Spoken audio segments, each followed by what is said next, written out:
Hello all, welcome to my channel. రావణుడు మహాశివభక్తుడు. శ్రీరాముడి చేత చంపబడ్డాడని మనందరికీ తెలిసిన విషయమే. కానీ గత జన్మల్లో రావణాసురుడెవరో మీకు తెలుసా?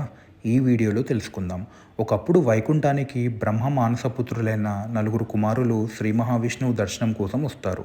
వాళ్ళు చూడ్డానికి చిన్నపిల్లల్లాగా ఉన్న మహా ఋషులు, మహాజ్ఞానులు, సాక్షాత్తు బ్రహ్మదేవుని మానసపుత్రులు. వాళ్ళు వైకుంఠానికి వచ్చినప్పుడు అక్కడ ద్వారపాలకులైన జయా విజయులు వాళ్ళని అడ్డుకుంటారు. స్వామి దర్శనం ఇప్పుడు కుదరదని, ఆయన విశ్రాంతి తీసుకుంటున్నారని చెప్పి వాళ్ళని వెనక్కి వెళ్ళిపోమని చెప్తారు.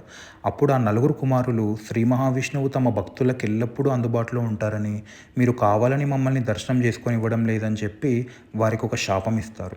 అదేంటంటే, మీరు మీ దేవతా రూపాలు కోల్పోయి సాధారణ మనుషుల్లాగా భూమి మీద జన్మించి అక్కడే బతకమని చెప్పి శాపం ఇస్తారనమాట. అప్పుడు శ్రీ మహావిష్ణువు ప్రత్యక్షమై అందరికీ దర్శనమిచ్చిన తర్వాత జయా విజయులు తమ శాపం గురించి స్వామికి చెప్పుకుంటారు. అప్పుడు శ్రీ మహావిష్ణువు కుమారుల శాపం చాలా శక్తివంతమైనదని, అది వెనక్కి తీసుకోవడం చాలా కష్టమని, అయితే మీకు ఇక్కడ 2 ఆప్షన్స్ ఇస్తానని చెప్పి వాళ్ళకి ఈ విధంగా చెప్తారు. ఫస్ట్ ఏంటంటే, మీరు 7 జన్మలు మనుషుల్లాగా జీవించి నా దగ్గరికి రండి అని. సెకండ్ ఆప్షన్, 3 జన్మలు మీరు రాక్షసుల్లాగా జన్మించి నాతో చంపబడి నన్ను చేరుకోండి అని చెప్పి స్వామి వాళ్ళకి చెప్తారనమాట.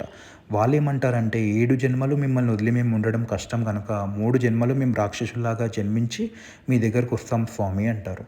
అప్పుడు కృతయుగంలో హిరణ్యాక్షుడు, హిరణ్యకశిపుల్లాగా జన్మించి శ్రీ మహావిష్ణువు అవతారాలైన వరాహమూర్తి, నరసింహావతారంతో వాళ్ళు చంపబడి వచ్చే జన్మలో అంటే త్రేతాయుగంలో శ్రీరాముని కాలంలో కుంభకర్ణుడు, రావణాసురుడు లాగా అన్నదమ్ముల్లాగా జన్మించి రామచంద్రమూర్తి చేత చంపబడి తర్వాత జన్మలో ద్వాపరయుగంలో శ్రీకృష్ణుడి కాలంలో శిశుపాల, దంతవక్ర అనే అన్నదమ్ముల్లాగా జన్మించి శ్రీకృష్ణ పరమాత్మ చేత చంపబడి వాళ్ళ 3 జన్మలు వాళ్ళు కంప్లీట్ చేసుకుంటారనమాట.